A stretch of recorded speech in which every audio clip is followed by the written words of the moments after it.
नमस्कार, next eyes Hindi के HOD अंक में आपका स्वागत है। आज की पहली न्यूज के ऊपर बात करेंगे। इस न्यूज को द हिंदू ने अपने पेज नंबर 6 पर कवर किया था। हेल्थ सेक्शन से जुड़ी हुई न्यूज है। इसके ऊपर हम लोग आए दिन चर्चा करते रहे हैं पिछले दिनों में। एमपॉक्स से जुड़ी हुई न्यूज है। केरल स्वास्थ्य विभाग ने एमपॉक्स के खिलाफ अलर्ट जारी किया है। WHO यानी विश्व स्वास्थ्य संगठन ने पिछले हफ्ते घोषणा की थी कि कई अफ्रीकी देशों में इस प्रकोप को अंतर्राष्ट्रीय चिंता का सार्वजनिक स्वास्थ्य आपातकाल माना जाना चाहिए। एमपॉक्स 2022 में कोविड-19 महामारी के बीच में सुर्खियों में आया। केरल में इस वर्ष मार्च में एमपॉक्स के 2 मामले सामने आए हैं। चेचक के समान परिवार के वायरस से होने वाली यह बीमारी त्वचा से त्वचा के संपर्क, यौन संपर्क और संक्रमित व्यक्ति के साथ बहुत करीबी संपर्क के माध्यम से फैलती है।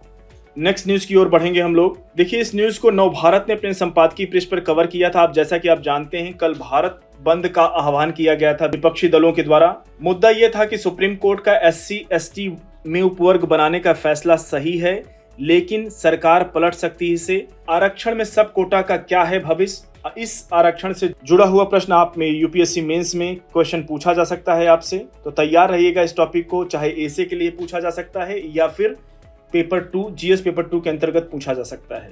देवेंद्र सिंह बनाम पंजाब मामले में सुप्रीम कोर्ट की 7 जजों की संविधान पीठ 6-1 के बहुमत से हाल ही में फैसला दिया कि राज्य सरकारें अनुसूचित जातियों और जनजातियों में उपवर्ग बना सकती, यानी दलित और आदिवासियों में किस जाति को कितना प्रतिनिधित्व, इसकी जांच कर उनके अंदर श्रेणियां बनाई जा सकती हैं ताकि कुछ विशेष जातियां ही आरक्षण का लाभ ना उठाती रहें। अब बात करते हैं इस फैसले का विरोध क्या हो रहा है। इस फैसले का कई दलों ने विरोध किया है, जिसमें प्रकाश आंबेडकर ने इसकी कड़ी आलोचना की है, जबकि चिराग पासवान, जो कि सरकार में अभी केंद्रीय मंत्री हैं, उन्होंने कहा कि उनकी पार्टी इसके विरुद्ध पुनर्विचार याचिका दायर करेगी। और मायावती ने संविधान में संशोधन कर इस फैसले को पलटने की मांग की। तो मल्लिकार्जुन खड़गे ने आरोप लगाया कि सरकार की मंशा आरक्षण समाप्त करने की है, वरना वह पिछले सत्र में ही इसे पलटने के लिए विधेयक ला सकती थी। अब बात करते हैं कि क्या है मामला पूरा। दलित जातियां छुआछूत का शिकार रही हैं, इसलिए उन्हें अनुसूचित जाति के वर्ग में रखा गया। संविधान लागू होने के बाद वर्ष 1950 से लगातार उनके लिए आरक्षण की व्यवस्था चल रही है। बीच बीच में यह विवाद हुआ कि दलितों और आदिवासियों में भी कुछ खास जातियों को ही इस आरक्षण का बड़ा हिस्सा मिल रहा है। अब बात करते हैं कि कोई जाति बाहर नहीं हुई है। वर्ष 1960 के दशक में लोकूर कमेटी ने सुझाव दिया। अब आपसे क्वेश्चन पूछा जा सकता है, लोकूर कमेटी किससे संबंधित थी? तो लोकूर कमेटी ने सुझाव दिया कि चर्मकारों की हैसियत काफी बेहतर हो गई है, इसलिए उन्हें आरक्षण के दायरे से बाहर कर देना चाहिए। लेकिन आज तक किसी भी जाति को आरक्षण के दायरे से बाहर नहीं किया गया। वहीं आरक्षण वाली लिस्ट में नई जातियां जोड़ी जरूर जाती रही हैं। चिन्मैया केस की भी बात कर लेते हैं। देखिए, शीर्ष अदालत के सामने भी यह मुद्दा उठा कि EB चिन्मैया बनाम आंध्र प्रदेश मामले में अदालत की 5 जजों की एक संविधान पीठ ने सर्वसम्मति से निर्णय दिया कि अदालतों के भीतर उपवर्गीकरण करना उचित नहीं है। अब बात कर लेते हैं कि सरकार का क्या रुख है। 4 जजों ने व्यवस्था दी कि क्रीमी लेयर का सिद्धांत दलितों पर भी लागू होता है। जस्टिस गवई और जस्टिस मित्तल ने कहा कि IAS IPS के बच्चों को आरक्षण का लाभ देना दूसरों के प्रति अन्याय है। इस मुद्दे पर 4 अलग अलग लेकिन सहमति वाले फैसले हैं। क्रीमी लेयर का सिद्धांत लागू होना चाहिए, यानी 6 जजों में 4 की सहमति है। यहाँ बहुमत का सिद्धांत लागू होगा। अब देखना है कि सरकार इस पर क्या करती है। चूंकि NDA के भीतर भी इस फैसले का विरोध हो रहा है, विशेष करके चिराग पासवान, जो कि सरकार में केंद्रीय कैबिनेट मंत्री हैं, इसलिए सरकार इस मसले पर दबाव में आ सकती है। प्रधानमंत्री नरेंद्र मोदी ने NDA के दलित और आदिवासी सांसदों को आश्वासन भी दिया है कि वर्तमान व्यवस्था में कोई भी छेड़छाड़ नहीं की जाएगी। अब बात करते हैं कि क्रीमी लेयर में क्या दिक्कतें हैं। क्रीमी लेयर के सिद्धांत को लागू करने में कुछ व्यवहारिक दिक्कतें हैं। OBC के लिए जो आय की सीमा तय की गई है वह माता पिता की आय है, उम्मीदवार की आय नहीं। अब ऐसे भी उदाहरण है कि किसी को केवल किराए से लाखों रुपए की आमदनी हर महीने हो रही है, उसने सारी संपत्ति बच्चों के नाम कर दी और उसके बच्चे आरक्षण के हकदार हो गए। अब बात कर लेते हैं कि बिहार का क्या मामला है। शीर्ष अदालत का फैसला स्वागत योग्य है। बिहार में कर्पूरी ठाकुर सरकार ने वर्ष 1978 में पिछड़े वर्गों के लिए 26% आरक्षण का प्रावधान किया था, जिसमें 12% अति पिछड़ी जातियों के लिए, 8% पिछड़ी जातियों के लिए और 3% महिलाओं के लिए, 3% आर्थिक रूप से पिछड़े वर्गों के लिए। इसलिए ऐसा करना संभव है और होना भी चाहिए, लेकिन राजनीतिक दल अपना नफा नुकसान देखकर कोई कदम उठाते हैं। तो साथियों, इस न्यूज पर अपनी नजर बनाए रखिएगा। आने वाले टाइम में इसमें और अपडेशन देखने को मिल सकता है, तो उसके ऊपर भी चर्चा करेंगे हम लोग। अगली न्यूज की ओर बढ़ेंगे। अगली न्यूज को द हिंदू ने कवर किया था अपने पेज नंबर 6 पर और आर्ट एंड कल्चर सेक्शन से जुड़ी हुई न्यूज है जो जीएस पेपर 1 के अंतर्गत शामिल होगी। न्यूज ये है कि मैसूरू की सांस्कृतिक धूम जो दशहरा के अवसर में होती है, दशहरा के टाइम में होती है, उससे जुड़ी न्यूज है। 10 दिनों तक चलने वाला यह वार्षिक उत्सव शहर की संस्कृति को जीवंत करता है और इसे शानदार सुंदरता के आभा मंडल में नहला देता है। दशहरा एक ऐसा त्योहार है जो बुराई पर अच्छाई की जीत का जश्न है जो कि संपूर्ण भारत में मनाया जाता है। हालांकि मैसूर दशहरा का जादू बिल्कुल अलग स्तर पर होता है। मैसूर दशहरा उत्सव कई शताब्दियों पहले से मनाया जाता है और ऐसा माना जाता है कि इसकी शुरुआत विजयनगर साम्राज्य के समय में हुई थी। दशहरा उत्सव की भव्यता को वोडेयार राजवंश ने और बढ़ाया, जिसने 5 शताब्दियों से अधिक समय तक मैसूर के तत्कालीन साम्राज्य पर शासन किया। मैसूर दशहरा को और भी खास बनाने वाली बात यह है कि इस शहर का पौराणिक संबंध महिषासुर से है, वह राक्षस जिसे देवी दुर्गा ने हराया था। अगली न्यूज की ओर बढ़ेंगे हम लोग। इस न्यूज को द हिंदू ने कवर किया था पेज नंबर 12 पर। इकोनॉमी सेक्शन से जुड़ी हुई न्यूज है, जीएस पेपर 3 के अंतर्गत शामिल होगी। न्यूज ये है कि मोदी सरकार ने रोजगार का दावा किया है।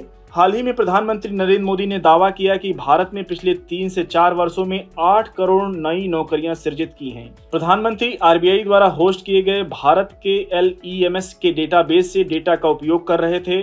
इस डेटाबेस के अनुसार भारत में कुल श्रमिकों की संख्या 2020-21 में 56.6 करोड़ से बढ़कर 2023-24 में 64.3 करोड़ हो गई, यानी 7.8 करोड़ श्रमिकों की शुद्ध वृद्धि नेट इंक्रीमेंटल 8 करोड़ श्रमिकों का दिखा रहा है। भारत के LEMS परियोजना वर्ष 2009 में आरबीआई द्वारा वित्त पोषित एक एकेडमिक प्रैक्टिस के रूप में शुरू हुई थी। वर्ष 2022 से आरबीआई डेटाबेस होस्ट करता है।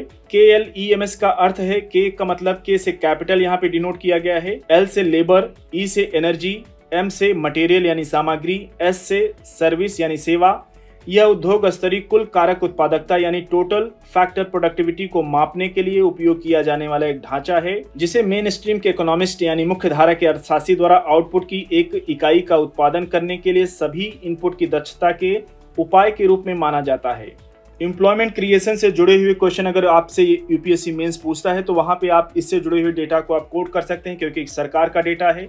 आगे बढ़ेंगे हम लोग अगली न्यूज की ओर। अगली न्यूज को इंडियन एक्सप्रेस ने कवर किया था अपने पेज नंबर 1 पर और ये हेल्थ सेक्शन से जुड़ी हुई न्यूज है। ये भी न्यूज ये है कि आयुष्मान भारत के पहले बीमा कवर को दोगुना करके 10 लाख रुपए और महिलाओं के लिए 15 लाख रुपए तक कर दिया गया है। इस योजना के तहत 4 लाख अतिरिक्त प्राइवेट हॉस्पिटल के बिस्तर जोड़ना और लाभार्थियों की संख्या 55 करोड़ से बढ़ाकर 100 करोड़ करना, इनको केंद्रीय स्वास्थ्य मंत्रालय की प्रमुख प्राथमिकताओं के रूप में प्रस्तुत किया गया है। आयुष्मान भारत योजना, जिसे आयुष्मान भारत प्रधानमंत्री जन आरोग्य योजना के रूप में भी जाना जाता है, मौजूदा सरकार की प्रमुख स्वास्थ्य आश्वासन योजना है, जिसे अक्सर दुनिया की सबसे बड़ी योजना माना जाता है। यह 12.34 करोड़ परिवारों, जो देश की आबादी के निचले हिस्से 40% में से है, के लगभग 55 करोड़ लाभार्थियों को माध्यमिक और तृतीयक देखभाल अस्पताल में भर्ती किए गए प्रति परिवार 5 लाख रुपए का वार्षिक कवरेज प्रदान करता है।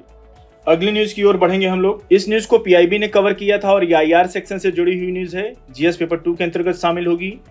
न्यूज ये है कि अभी प्रधानमंत्री ने अपना दौरा किया है यूरोपीय देशों में। प्रधानमंत्री श्री नरेंद्र मोदी ने वारसा में मोंटे कैसीनो की लड़ाई के स्मारक पर श्रद्धांजलि अर्पित की।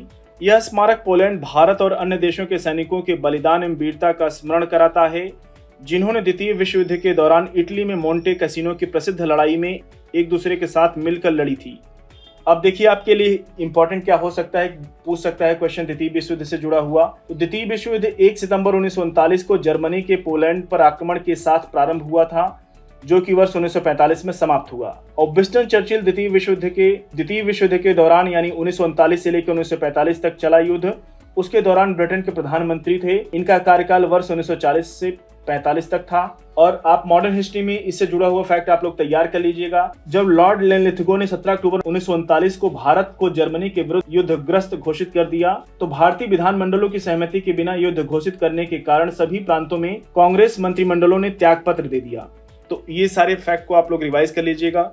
मेंस में भी क्वेश्चन पूछा जा सकता है, पेपर 1 में, जीएस पेपर 1 में और आपके प्रीलिम्स 2025 में। अगली न्यूज की ओर बढ़ेंगे हम लोग। आज की लास्ट न्यूज है, इसको ऑल इंडिया रेडियो ने कवर किया था। गवर्नेंस सेक्शन और इकोनॉमी सेक्शन दोनों से जुड़ी हुई न्यूज है। जीएस पेपर 2 और जीएस पेपर 3 दोनों को कवर करेगा। न्यूज ये है कि खादी ग्रामोद्योग यानी KBIC ने डाक विभाग के साथ एक समझौता ज्ञापन पर हस्ताक्षर किए हैं। इस समझौता ज्ञापन के तहत डाक विभाग के कर्मचारी PMEGP यानी Prime Minister Employment Generation Programme प्रधानमंत्री रोजगार सृजन कार्यक्रम के तहत देश भर में स्थापित की जा रही नई इकाइयों का भौतिक सत्यापन करेंगे, फिजिकल वेरिफिकेशन करेंगे।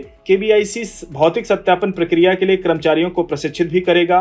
क्या आप जानते हैं MSME micro small medium enterprises ministry khadi और ग्रामोद्योग आयोग KBIC के माध्यम से गैर कृषि क्षेत्र में नई इकाइयां स्थापित करने में उद्यमियों की सहायता के लिए असम, तमिलनाडु और राजस्थान राज्य सहित संपूर्ण देश में प्रधानमंत्री रोजगार सृजन कार्यक्रम को लागू कर रहा है। इसका उद्देश्य पारंपरिक कारीगरों, ग्रामीण और शहरी बेरोजगार युवाओं को उनके दरवाजे पर रोजगार के अवसर प्रदान करना है। तो साथियों, आज के चौड़ी अंक को यहीं पर समाप्त करते हैं। मिलते हैं नेक्स्ट अंक में कुछ और न्यूज के साथ। तब तक के लिए आपका धन्यवाद।